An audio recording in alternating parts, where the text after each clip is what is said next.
wabarakatuh. Halo anak-anak, apa kabarnya hari ini? Alhamdulillah, semoga kita semua selalu sehat dan selalu dalam lindungan Allah Subhanahu wa Ta'ala.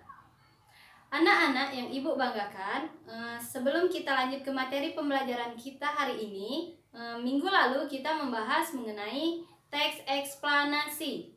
Ada yang masih ingat apa itu teks eksplanasi? Ya, teks eksplanasi yaitu teks yang berisi menjelaskan sebab atau fenomena, baik itu fenomena alam, ilmu pengetahuan, sosial, budaya, dan fenomena lainnya. Di dalam teks eksplanasi ini itu berisi fakta yang dapat menjelaskan bagaimana dan mengapa fenomena itu bisa terjadi.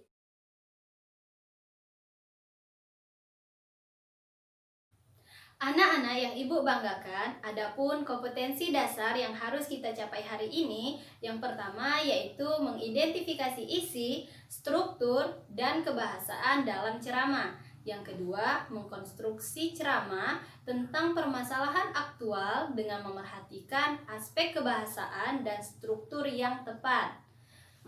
Anak-anak yang ibu banggakan, tujuan pembelajaran kita hari ini yang pertama, dapat mengetahui apa itu isi, struktur, dan kebahasaan dalam ceramah. Yang kedua, dapat mengkonstruksi ceramah tentang permasalahan aktual dengan memerhatikan aspek kebahasaan dan struktur yang tepat.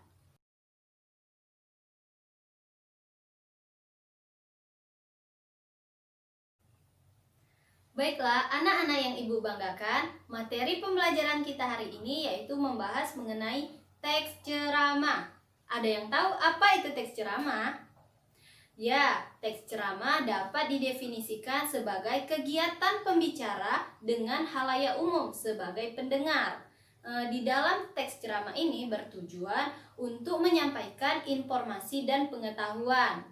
Di dalam teks ceramah juga dapat dilakukan secara langsung maupun melalui sarana komunikasi seperti sarana televisi, radio, maupun internet.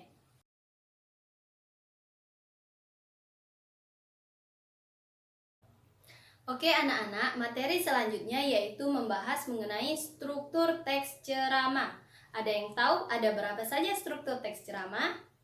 Ya, struktur teks ceramah itu terbagi menjadi 3 bagian. Yang pertama, pembuka, yang kedua, isi, dan yang ketiga, penutup. Ada yang tahu apa itu pembuka? Ya, jadi pembuka di dalam ceramah biasanya berisi pengenalan isu, masalah, ataupun pandangan yang berkaitan dengan topik yang akan dibahas oleh si pembicara.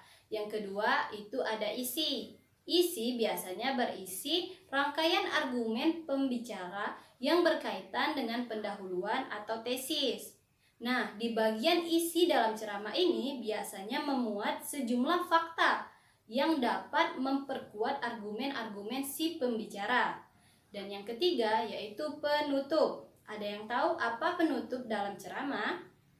Ya, penutup di dalam ceramah itu yaitu disebut sebagai bagian akhir. Biasanya di dalam penutup itu terdapat pernyataan-pernyataan sebelumnya atau biasa disebut sebagai rangkuman dari keseluruhan materi yang telah dibahas di bagian pendahuluan maupun bagian isi. Oke anak-anak, sampai di sini sudah paham materi kita hari ini?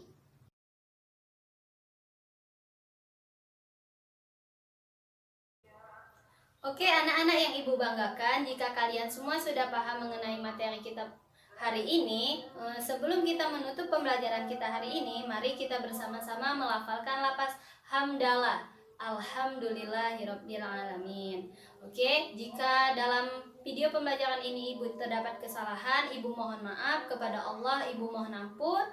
Ibu ucapkan terima kasih, tetap jaga kesehatan. Wassalamualaikum warahmatullahi wabarakatuh.